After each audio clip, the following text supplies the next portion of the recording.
یہ بہلول بھی اسی قبیلے کا فرد تھا، دجلہ کے کنارے مٹی کے گھروندے پاؤں پہ بناتا ہے اور انہیں مسمار کر دیتا ہے۔ وہ کبھی آپ نے دیکھا ہوگا کہ بچے ریت میں اپنا پاؤں رکھ کر کے اوپر سے ریت تھپک لیتے ہیں اور پھر پاؤں ہولے سے نکال لیتے ہیں، بچ جائے تو بڑے خوش ہوتے ہیں، اور جب کھیل ختم ہو جاتے ہیں تو اسے گرا دیتے ہیں اپنے ہاتھوں سے۔ بہلول بھی اسی شغل میں لگا ہوا ہے۔ بہلول یہ کام کر رہا ہے، گروندے بناتا ہے گراتا ہے، گروندے بناتا ہے گراتا ہے۔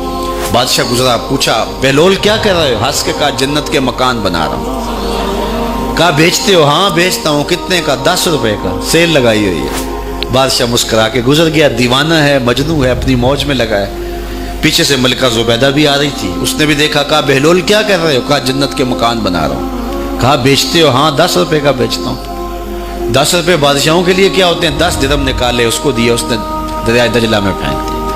فقیر اتنی دیر تک فقیر نہیں بنتا، داتا صاحب فرماتے جب تک مٹی کا ڈھیلا اور سونے کی ڈلی اس کی نظر میں برابر نہیں ہو جاتا۔ اور ایک مکان کے گرد، ایک وہ گھروندے کے گرد دائرہ لگایا، کہا یہ تیرا ہوا۔ ملکہ گزر گئی، بادشاہ بھی چلا گیا۔ شام کو اپنے محل میں پہنچے، بادشاہ سویا، منظر جاگا کہ حشر کا دن ہے، پھر جنت کا منظر ہے، جنت میں بڑے بڑے خوبصورت مکان ہیں۔ ایک مکان تو بڑا ہی اچھا لگا، تو جی چاہا کہ اس مکان کو دیکھوں۔ تو جب قریب گیا تو دروازے پہ لکھا تھا ملکہ زبیدہ۔ شوق سے آگے بڑھا تو دربان نے روک دیا، کہا یہ ملکہ کا ہے؟ کہا وہ میری ہی ملکہ ہے۔ کہا دنیا کے ضابطے اور ہیں، آخرت کے ضابطے اور ہیں۔ بادشاہ کی آنکھ کھل گئی، بے چین ہو گیا، ملکہ کو بیدار کیا، کہا تو کون سا نیک عمل کیا ہے؟ میں نے جنت میں تیرا یوں محل دیکھا ہے۔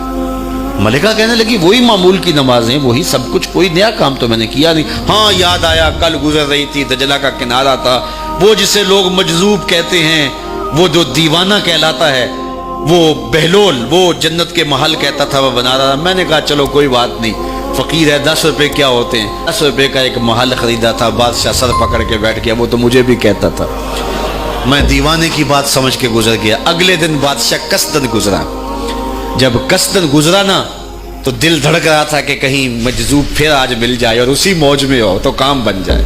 دیکھا تو بہلول وہاں بیٹھا ہوا ہے، آگے بڑھ کے دیکھا تو کام بھی وہی۔ بادشاہ پھر رک گیا، پوچھا بہلول کیا کر رہے ہو؟ اب دل دھڑک رہا تھا کہ مجذوب ہے، کوئی اور بات کہہ دے تو چلو اچھا ہو کہ وہی جواب دے دے۔ اس نے وہی جواب دیا، جنت کے محل بنا رہا ہوں۔ بادشاہ کا کچھ دل ٹھہرا، پھر کہا اچھا بیچتے بھی ہو؟ ہاں ہاں بیچنے کے لیے بنا رہا ہوں۔ بادشاہ ادھر جیب میں ہاتھ ڈال رہا ہے اور ادھر پوچھ رہا ہے کتنے کا؟ کہا آدھی حکومت لگے گی۔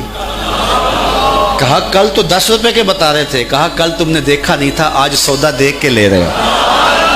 اللہ تعالیٰ ارشاد فرماتا ہے انما تنذر من اتبع ذکر وخشی الرحمن بالغیب، جو ان ڈٹھے سودے کرتے ہیں، جو بغیر دیکھ کے کرتے ہیں۔ اچھا چلو ایک خوشخبری میں آپ کو بھی سناؤں، اور وہ خوشخبری رسول اللہ کی زبان سے۔ حضور نے فرمایا طوبی لمن رآنی وآمن بی وطوبی 7 مرات من لم یرانی وآمن بی۔